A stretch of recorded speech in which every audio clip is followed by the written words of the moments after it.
The October War, known as Yom Kippur War, happened 50 years ago, but its memories remain in the souls of Egyptians. Shukri Al-Shazly was a resident of Cairo at the time of the war.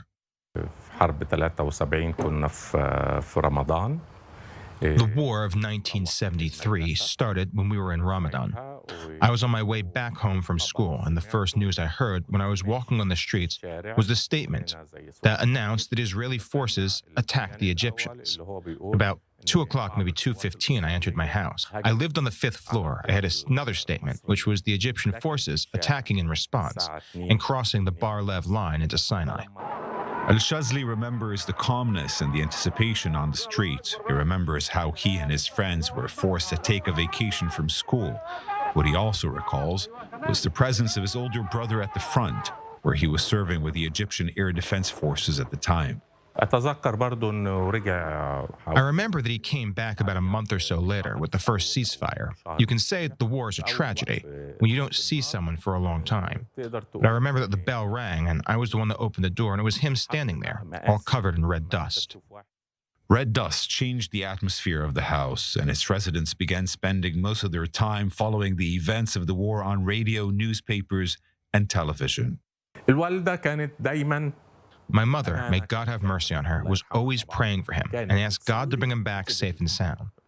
There's a sense of reverence, fear, and anticipation. There was a lot of praying that those who were absent would return safely. Returning safely was not the destiny of everyone. Neither was it the destiny of the father of Al-Shazly's friend. جالهم خبر إن الأب توفى. News came that the father of one of my friends had been killed, and after that we went as a group of 4 or 5 friends. Of course, we preferred to stay with him for 2 or 3 days when the body arrived. Then we went to the cemetery. What was the atmosphere like? When you're fighting, there's a kind of pride that you died as a martyr. Sadness remains sadness, but with moral courage. Also, our friend was proud that his father was a martyr and died in the war. For all the neighbors, his death was also important because he died in the war defending them. So you find everyone coming. After the shooting stopped, the students returned to school. دي تجربة شخصية. This is a personal experience on the first day we returned to school. I remember I was in 2nd grade, and we stood in line, and the school principal was at the window. Some of the students had their heads down and their hands around their backs. I remember this professor. He told us to raise our heads. From today, after the 1973 war, he said, there would be no Arab who would lower his head and look at the ground. This is one of the things that gives me goosebumps. I remember these events 50 years ago, like it was yesterday. 50 years, but the memories are still fresh, as if they happened yesterday. Al-Shazly boldly narrated what he saw through a small window inside the shelter, an air battle between 2 fighters, Israeli and Egyptian, at high altitude, from which only 2 white lines and black smoke were visible.